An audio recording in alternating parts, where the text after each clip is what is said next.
Welcome back, everyone. It's been a while since I've been on camera. It's been a while since it was just the two of us. That's true. I've been forced onto the camera.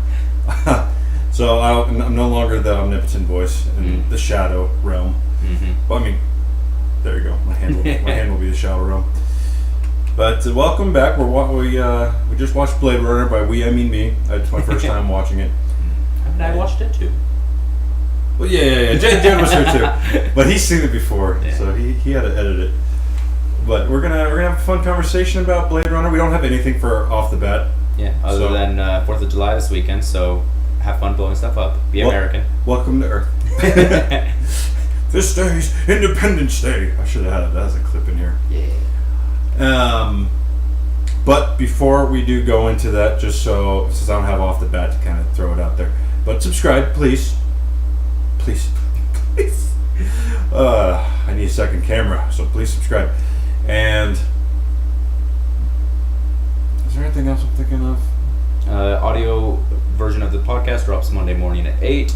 But if you want to participate in the broadcast, we monitor the chat, so you can come watch us live 7:30 to 8-ish on Saturday evening. So come tell us what you think of various movies, or what you thought of last week's episode, or whatever. I mean, even if you're telling us that no one will ever love us because we're just a bunch of dumb people.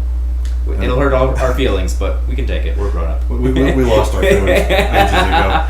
I'm glad you said that, because usually I think about all this stuff when I'm over there in the shadow realm. Yeah. And I'm like, I know exactly what to say. When I get on camera, I'm like, I don't know what I'm doing. What are words? I don't know.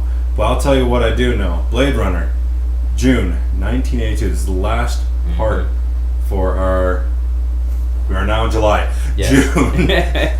June Fest. And I think it's a really good one to end on. I agree. I did enjoy this movie. Visually, it was Beautiful. really cool. Storyline, I did get tired there. Yeah, the second act is one of the most boring I've ever seen. But it was still good. For what it was doing, it was still good. I don't think it's a problem with the story, or even the story in the second act. It's just the pacing and editing, particularly in the second act. Yeah, I can definitely see that, because, I mean, I was still kind of looking for all the different visual effects and stuff, and just kind of the camera movements, because that's what I've been doing lately, is just trying to learn all of that. But, yeah, the pacing of it, I'm just like, are these bags under my eyes getting bigger? Or even in the third act, which I love, the scene where Rick Deckard, the main character, played by Harrison Ford, is being chased by Rutger Hauer, the villain. It's like a 15-minute sequence of him just running through an apartment building, trying to escape here, and trying to escape here, and then Rutger Hauer will pop out and say, like, I'm gonna get you. Which, kind of terrifying. Oh yeah, it works. It's scary. It has little moments of levity and fun. It has little heartbreaking moments. But it should have been trimmed down. Yeah, like a lot of definitely. things in this movie. Definitely. Yeah, it should have been trimmed down. I mean, it's not nearly as bad as the second James Bond movie, where it should have been a certain time limit. Yeah, we just watched Quantum of Solace the other day, and oh boy, that is an 85-minute that was killed by a 2-hour runtime. Which, by the way, since I'm watching the Bond series, I don't know why I'm gesturing at the camera. Put my hand in your face. Oops. If you would like us to do, which we probably are going to, whether you like it or not, We'll talk about Bond sometime. We're gonna talk about the Bond series. Yeah. But comparing that to this one, even though it did go longer than it needed to be, it wasn't like terrible. No. It didn't feel drawn out. It was too much of a good thing. It was good things that should have been taken out. Yeah. Like we didn't watch the theatrical release, right? No, the theatrical release I think is just barely shorter. It might be the same length. I don't know. For those of you who don't know, this movie, when it was being put together, Ridley Scott, the director, he had this very specific vision for what it was going to be. It was based on this novel by Philip K. Dick, Do Androids Dream of Electric Sheep, which has later been renamed to Blade Runner. And he had so much of just this world and so much like lore and world building imagined that he built in. And I've never been one to say that good world building makes a movie or a story good. It doesn't. But oh my gosh, the world building in this, just subtle things in the background, tells you everything you need to know. You don't need somebody to say, oh yes, the humanity destroyed itself via pollution this many years ago. We've gone off to the stars. No. You can see all that. So yeah, he had such a specific vision, and I think he did a great job executing it. But the studio watched it and they said, I don't know what this is. So let's go bring Harrison Ford, the main actor, in to do some narration to make it like a film noir, which it is very much a film noir. But it's he's going to narrate it and explain everything that's going on, Like when somebody sacrifices his life, he's like, I don't know why he did that. Maybe he valued life, my life, and you don't. Where's that picture? Yeah, where is it? It's like you There don't. it is. Yeah, you don't need that. If you just you look at his face there, you see. I mean, even in it's still frame, and you see his, his whole worldview crumbling and being replaced with something new. It's Harrison Ford's performance is sometimes great in this, sometimes not so great, but that's one of the better moments from him. And he also apparently thought so. He thought that was a moment, like many others, that didn't need to be explained. So he purposefully botched the narration. He did a bad job so that the studio wouldn't use it. They did it And anyways. then they used it. Yeah. So the original version is not so great. The movie's been re-edited by Ridley Scott like a dozen times over the years. We watched the final cut. We'll see if there's another cut. I have something I want to throw out there. I haven't spoken with Robert about it. Do you remember that time he was dreaming about a unicorn? Yeah, what the freak was that all about? Okay. I saw and I started laughing. I was like, is that on the Mars planet they were looking at? So, after the movie came out, people started, wondering, like, hey, wouldn't it be cool if Deckard was a replicant and he didn't know it? Which is like, doesn't really work with the themes of the movie. Mm-mm. For those of you who don't know, just a brief, synopsis of the movie. In the future, there are these not even robots, but like artificial humans that are created to be slaves. And a Blade Runner is someone who hunts them down when they go rogue. Harrison Ford is a Blade Runner. A bunch of them have broken loose on Earth, so he hunts them down. He's a really sad, lonely, broken man. He knows what he's doing is wrong, but it's not that he doesn't care, it's just he doesn't know anything else to do, so he does it. But by the end of the movie, he realizes that these people he's hunting down are more human than he is, and so he should protect them. He should run off with this girl he loves, which we'll get to that in a bit. But if he's a replicant too and he doesn't realize it, then it's I realized it's not just I'm just like these people who are different from me. It's I'm one of them, so I should fight for them. Mm-hmm. It undercuts it completely. But Ridley Scott that would be a cool idea. So a movie he shot like 10 years later, Legend, a fantasy movie with like Tim Curry's the devil. He's fantastic, even though the rest of the movie's fine. He took footage of a unicorn in that and put it in this movie to say, when Deckard finds an origami unicorn at the end, in the original version, it's the guy who's always leaving origami here saying, look, I was here. I had an opportunity to kill this person and I didn't. I'm letting you two get away. I'm letting you two have a head start. But now in the final cut, it's, I know what's in your dreams, in your secret, darkest of hearts that you've never told anyone, is a freaking unicorn. And I'm doing this to let you know that you're a robot. Bye! You're a freaking brownie. I have to say, in the lead up to the sequel coming out, Ridley Scott had a quote about all that. And here, you go ahead and I'm going to look this up, so you go ahead and... I don't like that idea, though. Because I do like the fact that he's human, who's gone through this and is learning what humanity is. Because it's interesting, because the thing is, in the very beginning, he makes a comment. He's like, "Oh, they're just machines." Mm-hmm. So, but he comes to realize the real machine is him, because all he does is do his job and goes home. Mm-hmm. That's a very machine-like tendency. Mm-hmm. Versus humanity, where you're actually sitting there in thought. And so you see him going throughout, dealing with these, I almost call them variants, with these replicants. Mm-hmm. You see they're desired for life. They will do anything to live a little longer. And if they can't live a little while longer, they'll do everything they can to enjoy life. Well, like, in his expression, what's the name of this? Roy Batty. Roy. So he's the last replicant that he's dealing with. The leader, a combat model. A combat mouse. So And he he's clearly, in war. yeah, he's a soldier. He's in great shape. He's superhuman, but he's a philosopher. He's a poet. He's smart. He represents the best of humanity. He's kind of like Apollo in Greek mythology. How yes, he's the god of archery and sports and the sun and all that, but also of poetry, of music. Yeah, and you see that he delivers a great line towards the end, and like just the way he delivers it. If you look at his face here, he does it just kind of like lost in thought. And what's the line he uses? Oh, you don't. You can probably quote it better than I can because things you people wouldn't believe. Attack ships on fire off the shoulder of Orion. I watched sea beams glitter in the dark near the Tannhauser Gate.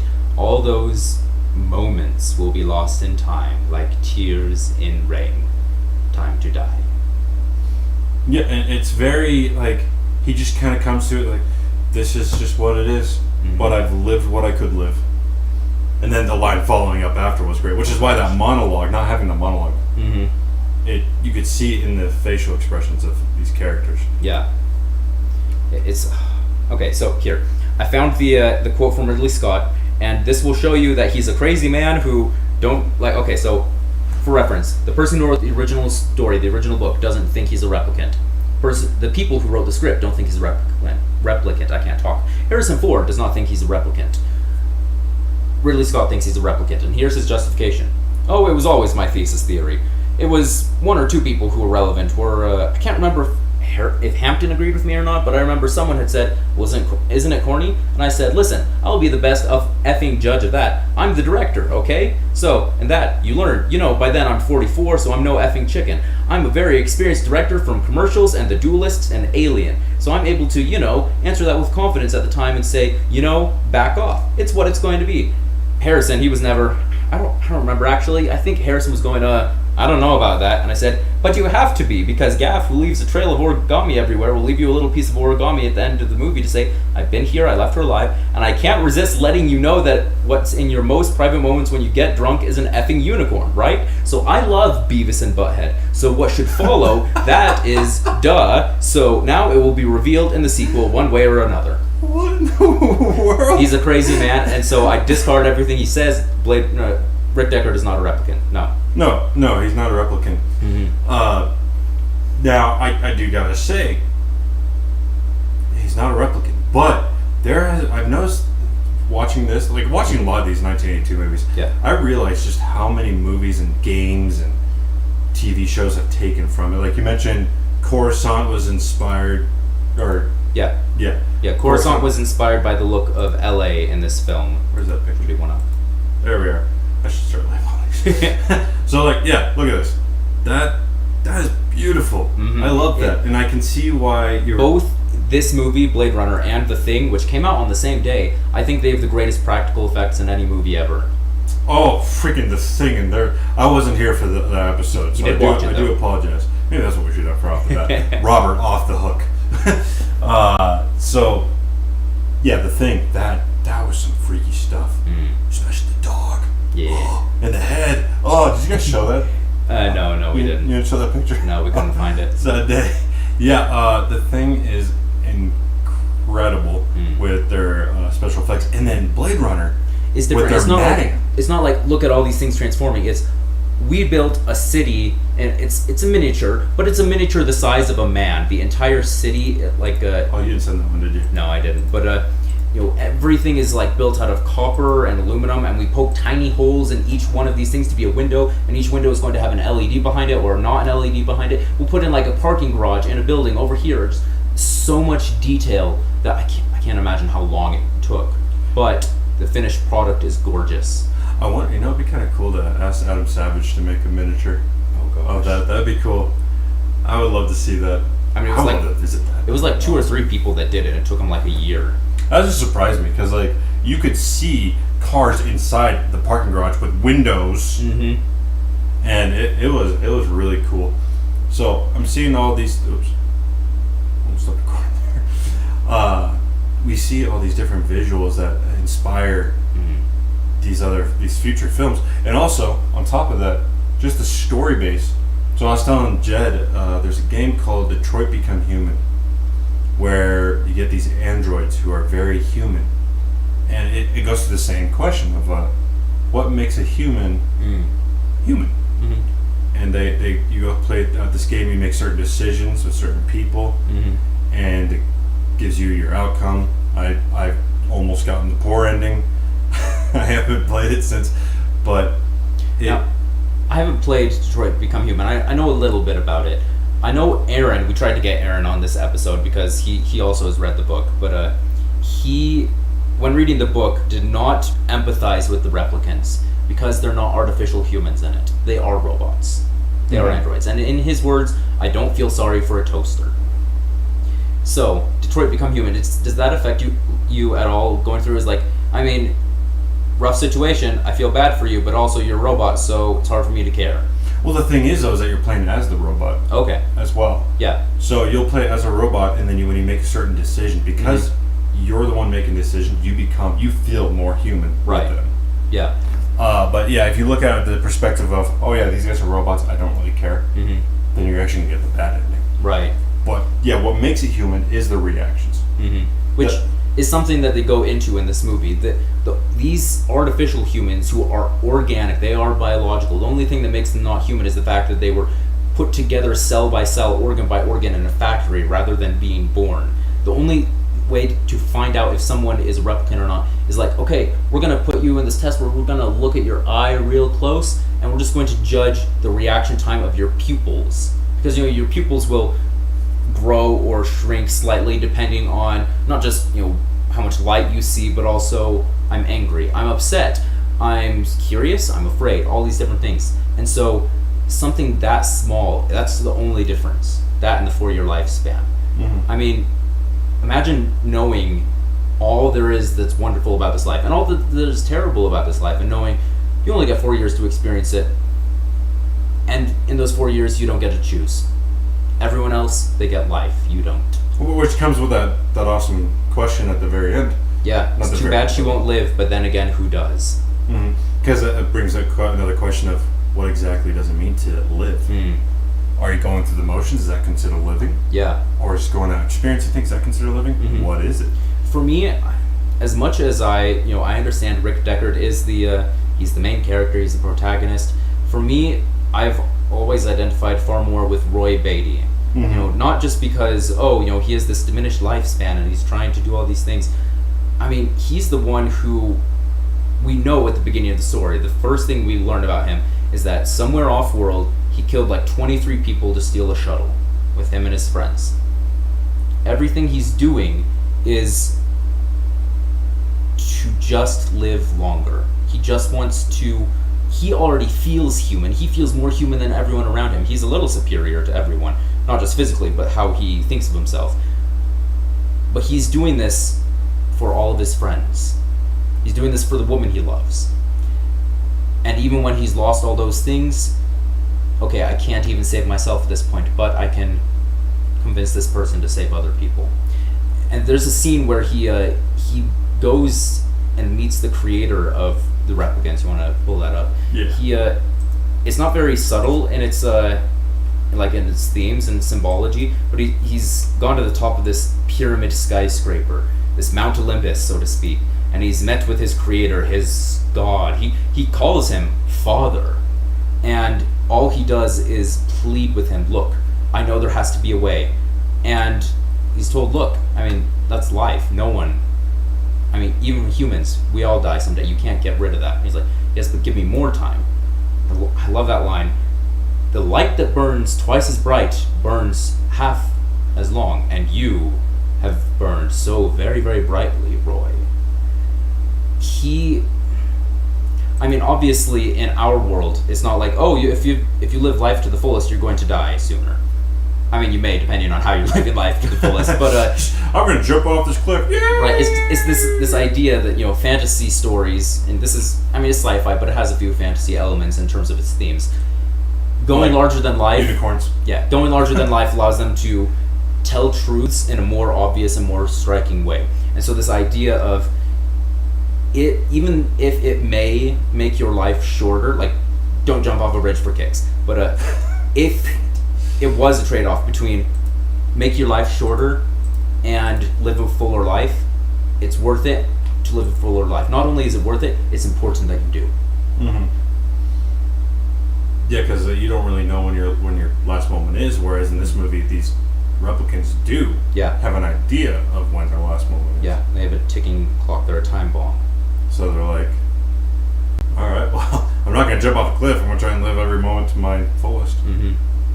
Which is why they got in the situation they were. Yeah, it's a beautiful movie, but it's boring as crap in the middle. I heard someone say once, oh my gosh, as someone's talking in the background, just and it's just like, oh my gosh, it's so boring. I'm falling asleep. I feel like I'm watching Blade Runner again. If you want to have a great night's sleep, what do? You turn on Blade Runner. You'll be out like that, and you'll wake up fully rested in the morning. It is mind-numbingly boring at times. Like, the technology is super cool, but the scene where he's enhance, stop, 45-degree turn, stop, enhance.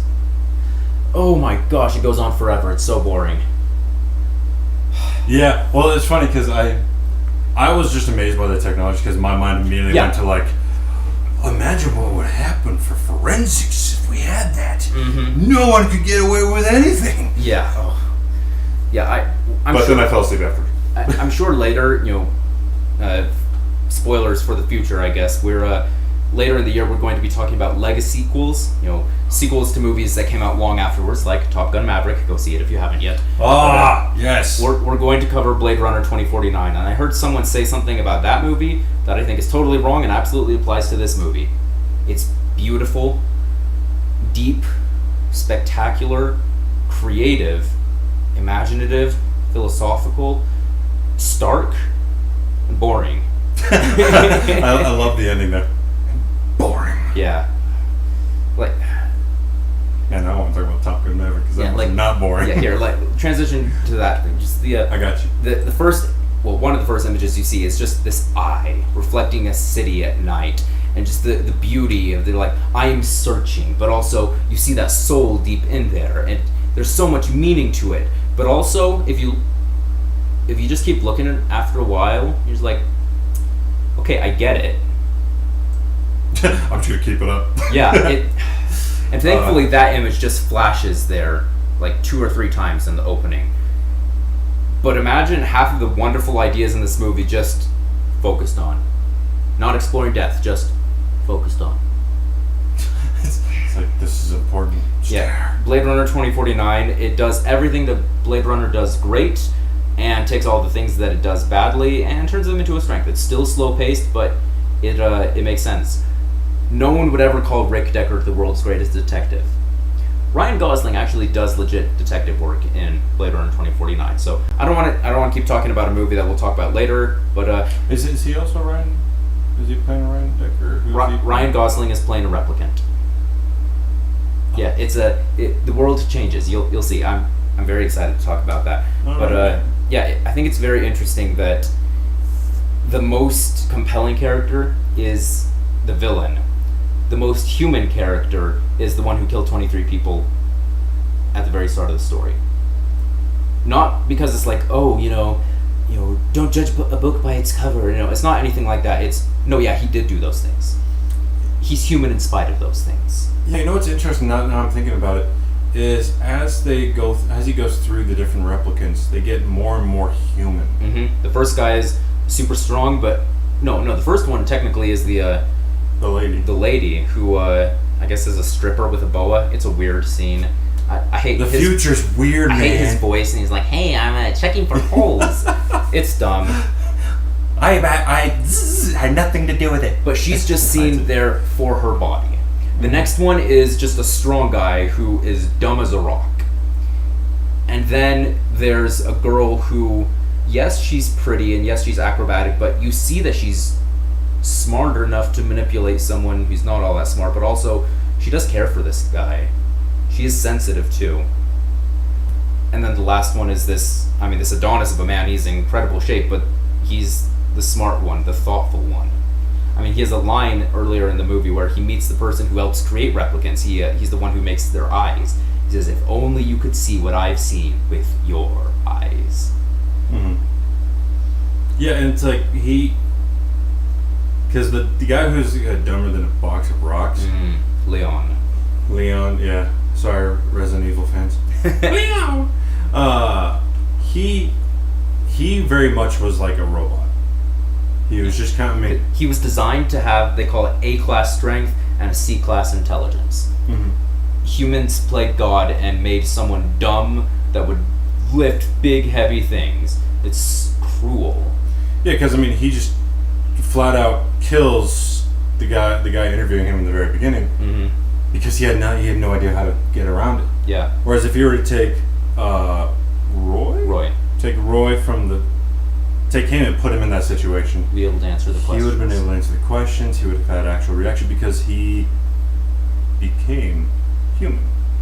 Or he was human. The Yeah, whole time. he was human the whole time. It's touched on better in the next one, I think, but just the idea of, there's a phrase used in the next one, of woman born, right? Mm-hmm. Which is a reference to Macbeth, where Macbeth is told that no man of woman born can slay him. So he thinks, oh, great, everyone's born of women. It doesn't realize, the person who beats him was born via cesarean section. Mm-hmm. And so he wasn't traditionally Yeah, born. Macduff! But Macduff is no less human than anyone else. He's just born differently. Mm-hmm. So why are these people any less different just because they're born differently?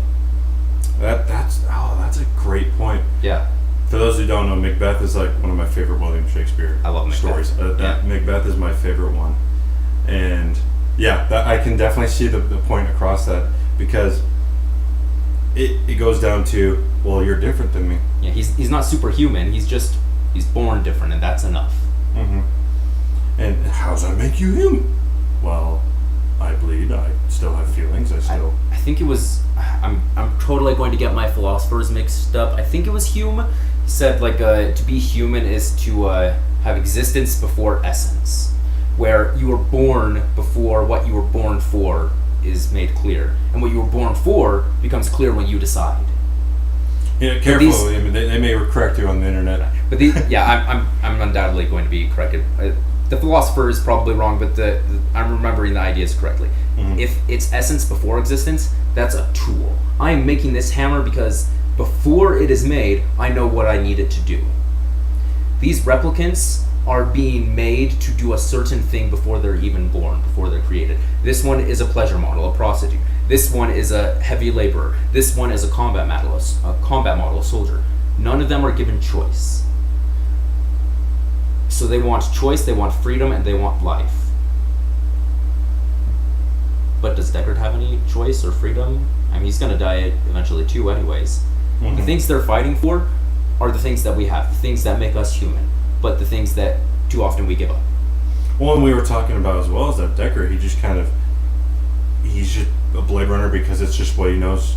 It's what he knows how to do.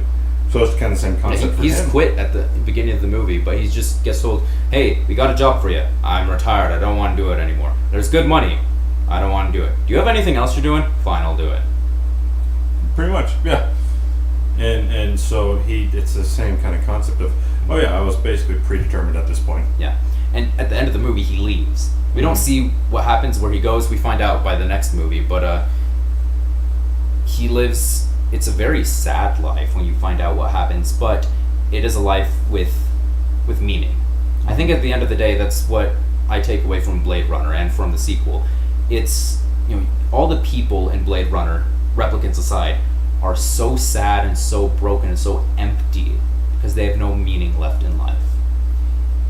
It's not like nihilistic, like, oh, life is meaningless. What's going on? I hate everything. No, it's just they're sadly shuffling around.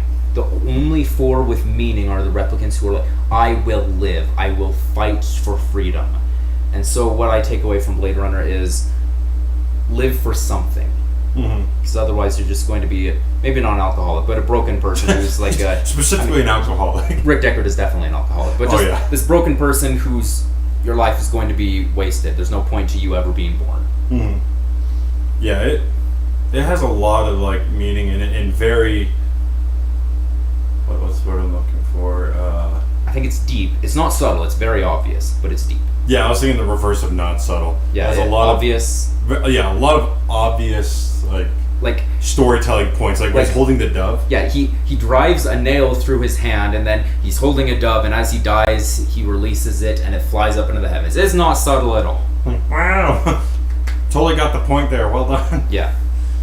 Yeah, I would definitely say this is definitely a good movie. I probably won't watch it again unless I need to fall asleep. Yeah, it's very much a movie that you have to be in a very specific mood to watch. I think it's one that everyone should watch at some point. You know, the theatrical cut, which is very problematic in terms of like the narration, some dumb scenes in there. It doesn't have any nudity and very little violence in it, very little language. The final cut, which we watched, has more violence and nudity and all that. I edited it, you know, blurred certain things for us to watch, but don't worry. Yeah, we're still PG, guys. Yeah, hey, if you ever want to watch it, I can like send you a link or something. But yeah, I would definitely recommend the final cut. Mm-hmm. It's better. But yeah, even when I'm wanting to watch Blade Runner, I either watch 1 or 2 scenes or I watch Blade Runner 2049 because it's good all the way through. We're gonna need to watch that one at some point then. Yeah. I kind of want to get through the Bond film stars. Not gonna lie. Yeah. I don't really have anything else about it. Yeah. Good movie. Yeah. Go check it out, guys. And I think we actually did pretty good this time for timing. We something that we've done intermittently. Some episodes we forgot this month. Now that you've seen all 5 June 1982 movies, I want to know what your ranking is. First, personally, for me, I'll go first. Give you some time to think. I think my favorite is still E.T. E.T. is fantastic. It deserved its Best Picture nomination. I think it should have won Best Picture. Number 2, I'm going to go The Thing. 3, Wrath of Khan. 4, Poltergeist, and 5, Blade Runner. I think Blade Runner has some things in it that are better than anything in any of the other movies. But it's too uneven for me to say it's better than any of the other ones. Oh, that's interesting. I think for me, it's funny because Wrath of Khan was originally going to be my first one. Yeah. But then I watched The Thing. It's really good. I think The Thing is going to be my first one. And then I'm going to go Wrath of Khan. Okay. E.T. Blade Runner. Blade Runner and Poltergeist kind of, because I don't know, I really like that lady's voice. It's really funny to me. Yeah. And plus, they're here. Oh yeah, it's a great horror movie in spite of its being PG. I'm gonna put Blade Runner on top of it because of the meaning behind it. Yeah. Whereas Poltergeist was very just flat out entertaining. Yeah. And which is good. I think some of the scenes in Poltergeist, man. The skull popping out of the door in the hallway. Or even when he's like, on a burial ground? We bet this on a burial ground? Instead of solving the problem in the end of the movie, they just drive off and leave the problem for everyone else. All the jokes with the daughter. Oh yeah, all the jokes. Oh, yeah. I know that hotel. What? No, nothing. No. Yeah, so Poltergeist would be my last one, but definitely I would put The Thing in the beginning. Not only was it very entertaining, suspenseful, it kept me thinking, who's the thing? Who's consumed by the thing? Yeah. I guess it's Who's become the thing? Who's become the thing?